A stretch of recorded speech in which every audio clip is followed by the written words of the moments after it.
bonjour à tous, bienvenue. Donc aujourd'hui, nous sommes chez Pierre Talec, qui est un peintre. Il nous reçoit dans son atelier et nous allons faire une petite découverte de son univers.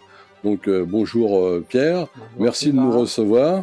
Et peux-tu te présenter en quelques mots? Je suis artiste plasticien, on va dire, d'une part, et puis aussi ébéniste de formation, et plusieurs années où je pratique les dessins et la peinture. Ça fait plus de pratiquement 55 ans que je peins et je dessine. Voilà, de mes plus tendre enfance, je travaille et le dessin et la peinture par le biais de différentes écoles, que ce soit les Beaux-Arts, que ce soit des écoles aussi parfois privées, etc.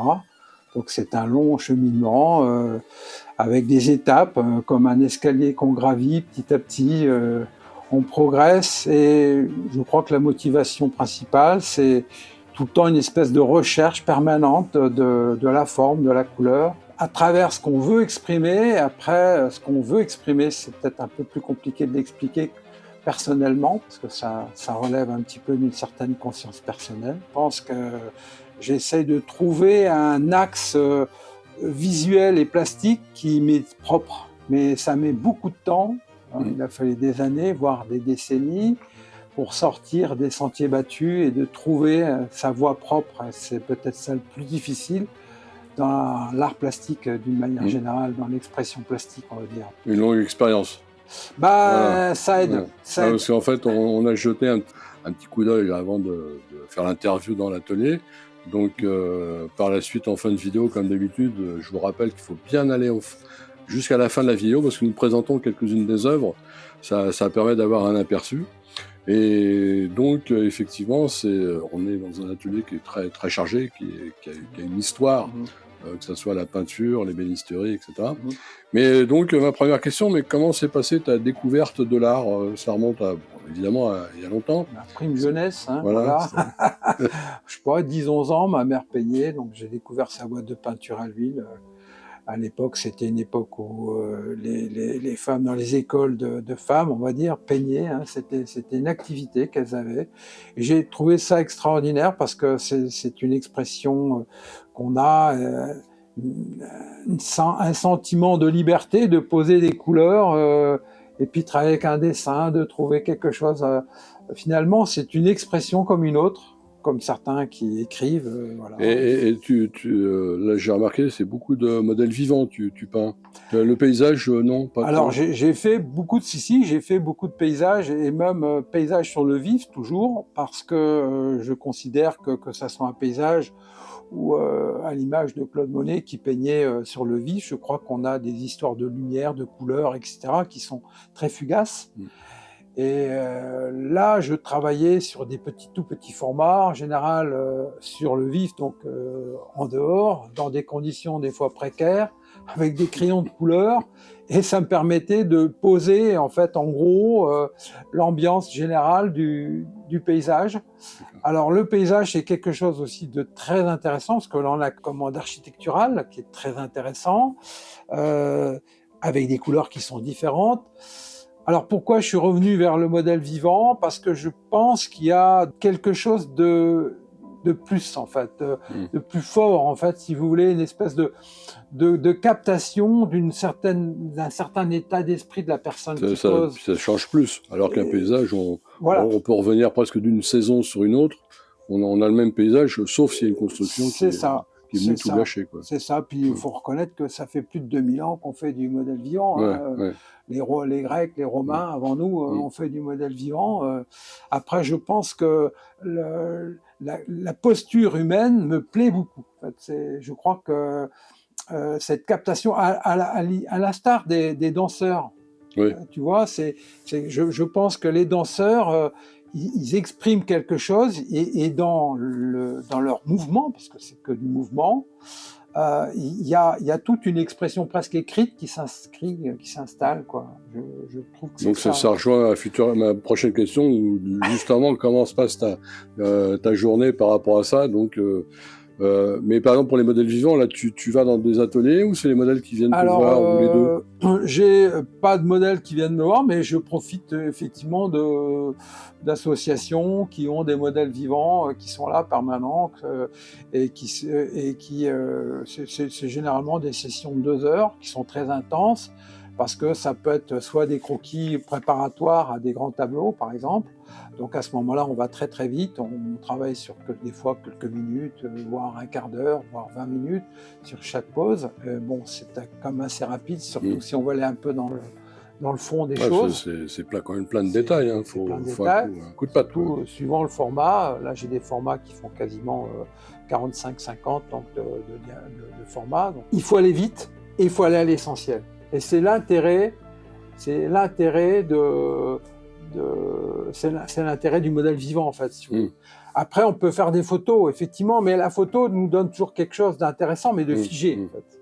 Est-ce que le modèle vivant, la personne fatigue, il y a une vie dans tout ça, donc on doit la capter. C'est comme le portrait. Je pense que le portrait est un art très difficile. Donc, je suis pas vraiment maître dans le portrait, parce que le portrait, depuis des siècles, c'est de capter l'âme de la personne. Alors là, c'est encore un autre sujet. Tout à fait. Voilà, je crois que là, et c'est d'ailleurs tout le challenge. Portrait, tout le monde en a fait, plus ou moins bien réussi. Pierre, dans ta journée type, est-ce que tu as des rituels, des habitudes, des manies ou des... Je pense que la peinture, je la pense avant, en fait. Je la pense la nuit, je la pense le soir, je la pense n'importe quand je suis en voiture. Je pense à la composition de mes tableaux. Je pense que la composition, c'est très important. Les grands artistes du XXe siècle ont été absolument géniaux dans la composition. Et je pense que la composition est très importante aussi. Donc, ça, c'est une formation que j'ai eue aussi dans les écoles des Beaux-Arts, par exemple, c'est de remplir la feuille, de donner du volume à la feuille, et tout ça, c'est important parce que ça met la personne, enfin le sujet en situation. C'est important, la composition. Après, ma journée type, c'est au cas par cas. Des fois, je fais rien. Des jours où je n'ai pas d'inspiration, voilà, comme tout le monde. Et puis, d'autres jours, ça se passe très bien. Au ressenti, quoi. Il y a des ressentis qui sont profonds, qui sont inexplicables, je pense, a priori. Il y a comme des séries de tableaux, par exemple, que je vais faire qui ont une certaine continuité et que je serais bien incapable de reproduire. C'est ça la chose. Je suis en permanence... C'est une pièce unique. Voilà. Je suis en permanence dans la recherche. Mon travail d'ébéniste me permet d'être complètement libre par rapport au marché de l'art et aux impositions que nous forcent les galeries, etc. Donc, je fais absolument ce que je veux. Je fais ce qui me plaît. Alors, c'est ça qui est extraordinaire. C'est énorme. C'est énorme. Alors, ça ne plaît pas toujours à tout le monde, mais je pense qu'il y a des loupés. Mais dans le loupé, on cherche toujours, en fait, à la progression. On cherche toujours à s'améliorer, à trouver le bon équilibre, le bon point de vue, voilà, la bonne composition. Et donc ma prochaine question, c'est quelles sont tes plus grandes inspirations des artistes ou d'expériences D'ailleurs, tu nous parlais de Monet. Alors, Monet, évidemment, pour la lumière, pour les paysages, il m'a beaucoup, c'est le cas de dire impressionné, puisque c'est un impressionniste. mais après, j'ai aussi toute l'école allemande, avec des expressionnistes allemands comme Kirchner, des gens qui ont une vision un peu brutale parfois, mais très réaliste, surtout après-guerre, après 14-18, avec des gens comme Otto Dix, voilà, et qui vont développer une peinture, je dirais, franche, qui correspond à ce que j'ai envie de voir, ce que j'ai envie de faire aussi. Alors, attention, je m'inspire juste tout à fait. Le graphisme, mais après, il y a plein d'autres artistes. Je parlais de Weichbusch, par exemple, qui est dans son graphisme, qui est très, très libre. Mais certains aussi, certains graphistes, par exemple, qui sont dans les journaux, par exemple, qui font de la caricature. J'aimais bien Reiser, par exemple. Voilà, des gens comme ça. Voilà, c'est très éclectique. Même certaines peintures anciennes qui me plaisent aussi. Je pense à un Gréco complètement moderne avant l'heure, hein, au XVIIe siècle, faire ce qu'il faisait, c'était pas... tout à Voilà. fait. Tu as des techniques que tu utilises ou tu reprends des techniques utilisées ou tu fais vraiment Non, alors comme ça vient? j'ai travaillé sur toile, je travaille sur papier, évidemment, bien sûr, c'est un papier particulier qui est très fort, mais qui me permet de travailler de l'acrylique et toutes les techniques modernes. Effectivement, la peinture à l'huile ne me permettait pas d'avoir la rapidité d'exécution que je voulais avoir, c'est pour ça que je suis parti plutôt sur l'acrylique. Mais ça, c'est juste un détail technique, alors voilà. Ok. Donc, pour toi, l'art peut être un véritable défi. Est-ce qu'il y a eu des moments difficiles dans ton parcours? Ah oui, oui, j'ai des moments de vide, en fait, hein, tout Ouais. simplement. Des moments de questionnement, de lassitude, on est motivé ou on ne l'est pas, mais ça peut durer des fois 1 an, 2 ans, 3 ans. Et je pense qu'à un moment, en même temps, ces moments-là sont bénéfiques aussi, parce que en fait, on prend du recul sur ce qu'on fait, on prend du recul sur ce qu'on voit, la manière dont on le voit, la manière dont on le sent. Et à mon avis, j'ai remarqué que quand je prends des périodes de recul comme ça, je vais sur autre chose. Et ça me permet de rebondir, en fait, et de sortir du cadre, je dirais, entre guillemets, artisanal de la peinture, où on a parfois, chez certains peintres très connus, même pour certains, un côté très artisanal, parce qu'on sent qu'il y a une espèce de redite permanente, quoi. Et à l'inverse, donc, des moments qui t'ont vraiment D'euphorie, des joué. fois des moments Ouais. d'euphorie où tout va bien, il y a une créativité Ah, débordante, on sent ça peint dans tous les coins, plusieurs toiles à la fois, on non? vit sa peinture à 24 heures sur 24, Ouais.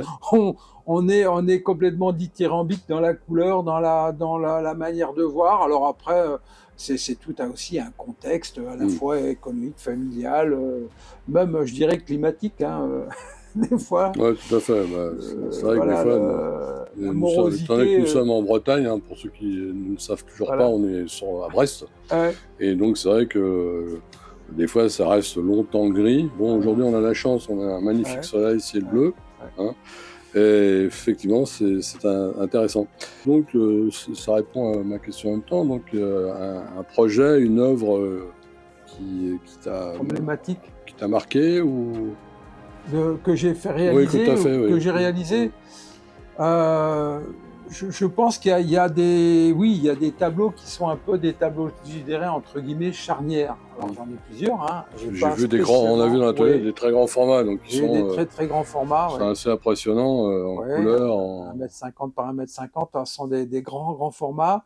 Alors c'est pas toujours évident de passer d'un format à un autre, parce que la vision qu'on a, la composition, elle est complètement différente. 1,50 m par 1,50 m, pour moi, c'est beaucoup. C'est aussi beaucoup de travail, parce que quelque part, il y a beaucoup de surface à remplir, si je peux dire, entre guillemets, même si c'est pas... Et le sujet peut être complètement différent. Mais bon, ça m'intéresse, c'est un autre challenge, effectivement. Mais j'ai fait beaucoup de formats, à peu près de 1 mètre par 1 mètre aussi. Comme déjà, on a quelques-uns au carré derrière 90 par 90, c'était des formats que j'ai fait beaucoup. Et toujours dans le carré, effectivement. Oui, c'est vrai. Et donc, selon toi, quel est le rôle de l'art dans notre société? Ah, c'est une vaste question. Ce serait compliqué d'y répondre. Alors, je sais pas, j'ai eu la chance, par exemple, ça sort un petit peu du cadre, mais j'ai eu la chance de visiter la grotte de Nio, par exemple, dans les Pyrénées. Bah, c'est des peintures. Hein. Ce sont des peintures, mais elles sont... C'est rupestre, mais... C'est juste qu'elles ont 48 000 ans. Oui, c'est ça. Et que c'est la chapelle Sixtine, dite chapelle Sixtine de la France, en peinture rupestre. Et quand on voit ça, je pense que là, on a un recul important par rapport à si on sait dessiner, si on voit ces peintures, qui ne sont pas des peintures, parce que Nio, c'est plutôt du graphique d'ailleurs, c'est plutôt noir et blanc, enfin, sur la pierre. Là, on se dit, il y a quelque chose quand même dans l'humain. Il y a quelque chose. C'est dans les gènes, quoi. Il y a, voilà, l'expression plastique, elle est inhérente à la construction intellectuelle voilà, de l'homme habilis, quoi, on va dire. Hein. Je crois que la construction de notre cerveau, c'est indispensable. C'est un carburant indispensable pour s'évader. Je crois que on voit le bien dans toutes les dictatures où l'art est comprimé, où l'art est... Tout à fait. Et on sent bien que, par exemple, moi je vois, j'ai des collègues qui vont en Russie, par exemple, bon, bah, les 70 ans de communisme ont un petit peu comprimé tout ça et ils ont du mal à sortir de tout ça quand même. Ouais, Donc, tout à fait. parce qu'on sentait qu'il y a une manque de liberté. Et justement, par rapport à tout ça, donc, comment tu vois les nouvelles technologies, entre autres l'IA, par rapport à tout ça Alors, donc là, il y a plus d'homo habilis. alors, moi, je pense que malgré tout, même s'il il y aura toujours, en fait, parce que l'IA, en fait, ça n'est que finalement une résultante du cerveau humain, hein, en fait. Hein. Alors, je pense qu'il y a toujours un petit chef derrière l'IA, malgré tout, pour l'instant, je pense, en tout cas, j'espère, pour un moment, qu'on va réussir quand même à contrôler tout ça. On peut pas, de toute façon, on peut pas lutter contre la nouveauté. Je crois que ça, c'est quelque chose. Comme on ne lutte pas contre la mer qui monte, souvent un petit peu une espèce de comparaison. L'IA, pour moi, elle fait partie de notre société, comme l'ordinateur l'a fait, comme toutes les Photoshop, tout ce qu'on arrive à faire maintenant. C'est vrai, quand les premières retouches d'images, je me souviens, moi en tant que photographe, quand on disait comment ça, tu retouches tes images avec Photoshop, c'est quoi ce logiciel? C'était un scandale. C'est ça. Et alors que maintenant, tout le monde fait ça, c'est normal, quoi. Alors effectivement, ce que tu évoques, c'est que aussi l'image qui était un espèce de témoin incontournable d'un moment, une vérité, ne l'est plus. Alors ça, c'est autre chose. Ouais, ça c'est autre chose, parce qu'on peut tellement déformer de choses, on peut donner tellement de choses dans l'image, la transformer complètement, que là, effectivement, ça reste un souci. Mais voilà, moi, je n'utilise pas l'image, donc finalement, ça ne me gêne pas pour l'instant. Ouais. Mais bon... Mais c'est vrai qu'avec l'IA, on peut reproduire des tableaux. Bon, après, l'IA, effectivement, va puiser dans des bases de données. C'est qu'une interprétation, comme tu dis, que l'être humain lui-même a déjà fait. Tout à fait, tout à fait. L'IA va s'inspirer. Peut-être que un de ces tableaux-là, peut-être que l'IA va s'inspirer du mien, modestement, et puis de peut-être Lucian Freud, peut-être aussi, qui se rapproche pour certaines manières, et puis faire un espèce de mélange de tout ça, et puis nous sortir quelque chose de complètement différent. Voilà. Et justement, quel conseil tu donnerais à un jeune qui veut se lancer dans l'art ou qui voudrait découvrir un domaine artistique? Un domaine artistique, bah, ça dépend du domaine artistique qu'il veut choisir. Dans ton cas, par exemple, la peinture. Dans mon cas, la peinture. Bah, je crois que c'est beaucoup d'appelés, peu d'élus. Hein, on ne va pas se cacher. Hein, après, je crois qu'il y a des gens de grand talent. Alors moi, je vois par exemple dans l'illustration, par exemple, des illustrateurs qui ont un niveau actuellement, je parle des BD, hein, je parle des gens qui font des BD, donc qu'on appelle des illustrateurs, sont des gens souvent qui sont ultra doués actuellement, hein, parce que quand on voit ce qu'on voyait, par exemple, il y a encore une cinquantaine, soixantaine d'années, avec même des grands comme Dessini, comme Hergé, etc., ces gens-là, ils ont passé un cap. Hein. Après, il y a aussi le street art qui me paraît aussi très intéressant parce que c'est une autre manière d'appréhender l'art, cet art éphémère que je trouve intéressant dans la démarche. Et puis, ces grands formats, ces immenses formats, et puis ces formats qui sont donnés à voir à tout le monde, en fait. Ouais, tout à fait, c'est dans la rue. De gratuité totale, et je trouve l'esprit intéressant. Voilà. Mais justement, j'espère que bientôt on pourra rencontrer des jeunes artistes, des graffeurs qui vont nous présenter des choses.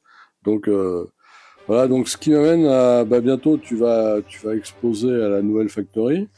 Donc je rappelle pour ceux qui connaissent pas le site toujours www.nouvelle-factory.com. Vous pouvez en même temps revisiter les artistes qui ont exposé. Et donc Pierre Talec lui-même fera partie aussi. Mais on ne mettra pas les œuvres avant, parce qu'il faut venir voir l'exposition avant. je précise. Voilà. Et donc, je ne peux pas vraiment te poser la question de l'expérience que tu as eue, parce qu'elle n'est pas, encore faite. À Factory, non. Ça nous donnera peut-être l'occasion de se revoir Bien sûr. après, Avec plaisir, bien sûr. un jour dans ton atelier, dans le vif. Pourquoi pas. Et donc, une autre question, est-ce que tu aurais un film, une expo ou quelque chose qui t'a marqué, dont tu voudrais nous parler? Alors, les films, j'aime bien, enfin, un grand auteur, c'est Stanley Kubrick, hein, j'aime beaucoup, ça c'est quand même pas mal. Je suis pas extrêmement film, hein, je vais plutôt lire, moi je suis plutôt dans la lecture. J'aime plutôt des auteurs qu'actuellement que j'aime beaucoup, c'est Sylvain Tesson par exemple, qui a écrit des livres extraordinaires que j'aime beaucoup parce qu'il a une littérature qui me paraît tout à fait intéressante, tout à fait originale, tout à fait,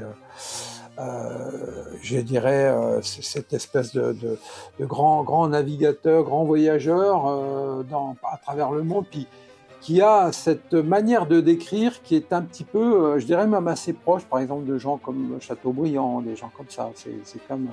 C'est toujours dans un langage, un vocabulaire tout à fait choisi, et ça me plaît beaucoup. Ouais. Ça m'inspire. Ces gens-là m'inspirent. J'en profite pour faire aussi une parenthèse. Tout à l'heure, on parlait de ce qu'on considérait un jeune. Lire. Parce que l'inspiration vient aussi dans les livres. C'est vrai. Et non pas ce qu'on nous produit sur un écran. C'est vrai.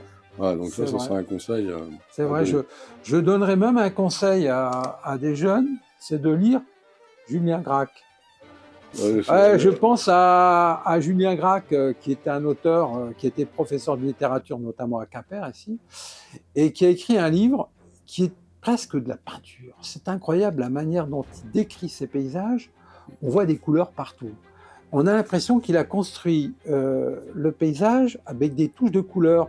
Des fois, je me dis, mais c'est pas possible, il doit être peintre, ce gars-là. Il ne l'était pas. Mais dans son livre Un balcon sur la forêt, par exemple, c'est le seul quasiment qu'il ait écrit, après il a écrit des nouvelles, je trouve qu'il est très inspirant, par exemple, pour faire du paysage, parce que cette manière de décrire, il n'y a plus qu'à mettre des couleurs, en fait. En gros, si vous voulez, il a fait un canevas.